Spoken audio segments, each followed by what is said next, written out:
Diletos irmãos e irmãs, celebramos hoje a solenidade de Todos os Santos. Foi no dia 1º de novembro, no entanto, no Brasil é celebrado no domingo posterior ao dia 1º, portanto, hoje, domingo, é o dia de Todos os Santos. A vontade de Deus é que todos sejam santos. Esta é a vontade de Deus a vosso respeito, a vossa santificação. Deste modo se expressa o apóstolo Paulo, determinando, preconizando, segundo a lei de Deus, que a sua vontade é que todos nós sejamos santos. No Evangelho temos o sermão do Cristo sobre as bem-aventuranças. É tradição, não é? Todos os anos, por ocasião da solenidade de Todos os Santos, a Igreja nos apresentar este Evangelho do Cristo. Para nós o mais importante e o essencial é o cabeçalho do Evangelho. Porque as bem-aventuranças, elas querem ensinar para nós que não importa a situação, não importa a condição de vida, não importa se és rico, se és pobre, não importa se você está passando dificuldade ou não, não importa se você é casado, solteiro, não importa a sua necessidade, não importa a situação concreta que esteja a sua vida. Se você está unido a Cristo, você é bem-aventurado. Se a sua vida está unida profundamente a Jesus e à vontade de Jesus, você é um bem-aventurado. Por isso que o cabeçalho é esclarecedor para nós. Foi dito assim: Jesus, vendo as multidões, Jesus viu todo o povo que o seguia, subiu ao monte. O monte na Escritura é lugar de oração, é lugar de encontrar-se com Deus. Aqui temos então já o fundamento da santidade de vida, a oração. É preciso orar e orar sempre. Uma oração profunda, uma oração íntima com nosso Senhor Jesus Cristo diariamente. Esta foi a tônica na vida de todos os santos da Igreja. Cada santo tinha um perfil, cada santo tinha uma característica, mas uma nota que estava presente na vida de todos os santos é que eles eram pessoas de profunda oração. Se encontravam com Deus diariamente por meio da oração, praticavam a oração, eram amigos íntimos de Deus por meio da oração. E eu pergunto, como está a sua oração? É preciso rezar, rezar sempre, sem jamais desanimar. Primeiro passo para a santidade de vida, a oração. Nosso Senhor sentou-se, os discípulos aproximaram-se e Jesus começou a ensiná-los. Pois bem, pela oração nós nos aproximamos de Deus, passamos a ser seus amigos. Quando nosso Senhor escolheu os 12, foi dito que Ele escolheu os 12 para ficarem com Ele. Por meio da oração, nós ficamos unidos a Jesus Cristo pelo vínculo de uma fé viva, de uma caridade fervorosa e de uma esperança profunda. Segundo, nosso Senhor começou a ensinar, quer dizer, a santidade é algo que nós devemos aprender. Nosso Senhor ensina e nós aprendemos. A santidade, portanto, é intimidade com Jesus Cristo por meio da oração e intimidade com os ensinamentos de Jesus Cristo por meio do conhecimento. De que modo você vai ser santo se você não conhece os mandamentos de Deus? E como é que você vai praticar se você não os conhece? Então a santidade, ela implica necessariamente o ensino da vontade de Deus expressa nos mandamentos, nos ensinamentos de Jesus Cristo, na boa nova do Evangelho que Ele trouxe a este mundo. Os santos, então, eram pessoas que sempre buscavam catequese, ensinamento autêntico, genuíno da doutrina cristã. Pois se você não sabe o que Deus quer de você, como você vai praticar? É preciso conhecer o que Deus quer para você, qual é o modo de vida que agrada a Deus. E isto está contido nos mandamentos, na doutrina da igreja, nos catecismos. Por isso é preciso conhecer, ler os catecismos da igreja, que é a interpretação da palavra de Deus para as coisas nos dias de hoje. O catecismo é a resposta que a palavra de Deus dá para as situações que vão surgindo nos tempos atuais. Então, para cada realidade social, para cada novidade que vai aparecer neste mundo, a igreja reflete a luz da palavra de Deus e sentencia no catecismo como o católico deve agir, como o católico deve pensar e como o católico deve sentir. Portanto, a santidade implica uma obediência total aos ensinamentos de nosso Senhor Jesus Cristo. Em suma, fazer o que Jesus quer. Todos os santos morreram para eles mesmos, morreram para os seus sonhos, desejos, planos, para fazer a vontade de Deus.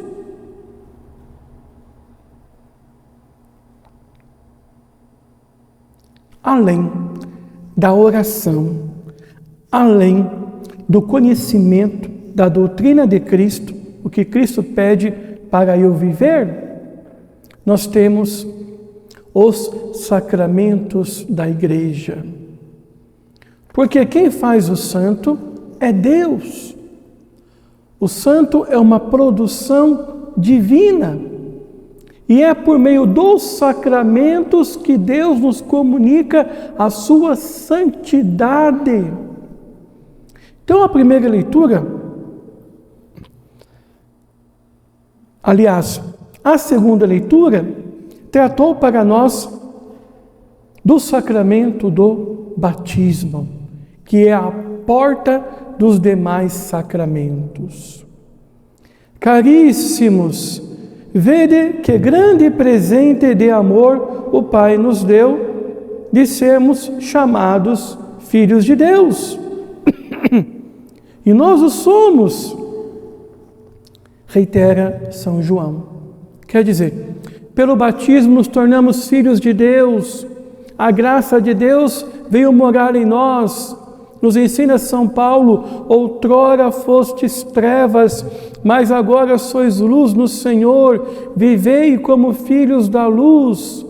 Somos filhos de Deus, em nós está a graça do batismo, a graça para vivermos uma vida santa, que não vem de nós, mas vem de Deus.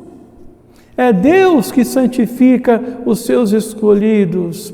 Devemos rezar? Sim. Fazer a nossa parte? Sim. Conhecer os mandamentos? Nos esforçar em praticar? No entanto, tudo é graça de Deus. E na igreja nós temos os sacramentos depositados pelo Cristo como prova do seu amor, que nos assegura a sua graça santificante. Pelo batismo, iniciamos a vida da santidade, a vida da fé. Porém, infelizmente, quando chegamos na vida adulta, pecamos, ofendemos a Deus, perdemos a graça da santidade original. Mas Deus, em sua infinita misericórdia, conhecendo nossas fraquezas, sabendo que iríamos errar e pecar, nosso Senhor Jesus Cristo na terra instituiu um outro sacramento, o sacramento da reconciliação, a confissão. A pessoa peca após o batismo, se arrepende, busca a confissão, vai até diante do sacerdote, é perdoada e absolvida de seus pecados, volta àquela santidade original do batismo. Veja a graça que nós temos. O sangue de Cristo nos perdoa, nos purifica e restitui na nossa vida novamente a graça da santificação que recebemos no batismo. E para não cairmos no pecado sempre, para não cairmos no pecado toda hora, nosso Senhor instituiu o sacramento da Eucaristia, a Santa Missa, seu corpo, sangue, alma e divindade. Nos alimentamos da carne de Cristo, bebemos do sangue de Cristo, Cristo vem morar em nós, somos cristificados, nos tornamos num outro Cristo, isso é cristão, um outro Cristo. Recebemos a graça de imitar a vida de Cristo, a imitatio Christi está ao nosso alcance mediante as graças que recebemos nos sacramentos. Por isso não se pode faltar na missa dominical, para que ao comungar cresça em você o amor por Deus. A Eucaristia é o sacramento do amor. E quando nós comungamos, nos ensina Santo Tomás, a Eucaristia tem o objetivo de aumentar em nós o amor por Deus. Crescemos em amor de par em par, cada vez que comungamos em estado de graça, com contrição, com temor a Deus, com zelo, com piedade, vamos dando espaço para que Cristo cresça e reina em nós. E tudo isso se dá por meio da Eucaristia que comungamos e faz crescer, acender em nós a chama do amor divino. E no final da vida, quando estamos para morrer, temos o sacramento da unção dos enfermos, ou extrema unção. Está lá a igreja no final da nossa vida para nos acolher, nos abraçar, nos dar a absolvição total de nossos pecados e penas para entrarmos na glória dos céus. Antes, quando éramos jovens ainda, recebemos o sacramento da crisma, a força de Deus para lutar contra a tentação, a força de Deus para lutar contra o mal, a força de Deus para lutar contra as nossas tendências egoístas. E recebemos esta graça por meio da crisma. E uns foram ser sacerdotes, receberam o sacramento da ordem, e outros foram formar uma família, receberam o sacramento do matrimônio, que são sacramentos de serviços a Deus. E no final da vida, a igreja nos abraçou por meio da unção derradeira. Pois bem, a santidade então vem de Deus. Precisamos dos sacramentos, porque a obra do sacramento é esta: santificar o católico. Por que você comunga a Eucaristia? Para ser santificado por Jesus. Por que você confessa seus pecados? Para ser santificado por Jesus. Por que você foi batizado? Para ser santificado por Jesus. Por que você foi crismado? Para ser santificado por Jesus. Por que você casou na igreja? Para que Jesus santificasse o teu amor humano. E por que no final da vida você recebeu a unção dos enfermos? Para ser santificado mais uma vez por Jesus, para entrar na glória dos céus. Eis a vontade de Deus, a vossa santificação. Que possamos então, irmãos, nos dias de hoje, meditar sobre essas coisas, refletir seriamente. Como está a minha vida? Que rumo a minha vida está seguindo? Estou buscando a santidade? Estou buscando tudo isso que Deus tem para mim? Ou de um modo egoísta, orgulhoso e soberbo, tenho rejeitado todas as graças de Deus e tenho vivido uma vida de miséria mundana, de vício em vício? Deste modo, você já sabe onde a sua vida vai parar. Que Deus te salve, que Deus te santifique, que Deus te conceda a graça de ser amigo íntimo dele por meio da oração, da fé, da esperança e da caridade. Assim seja. Amém.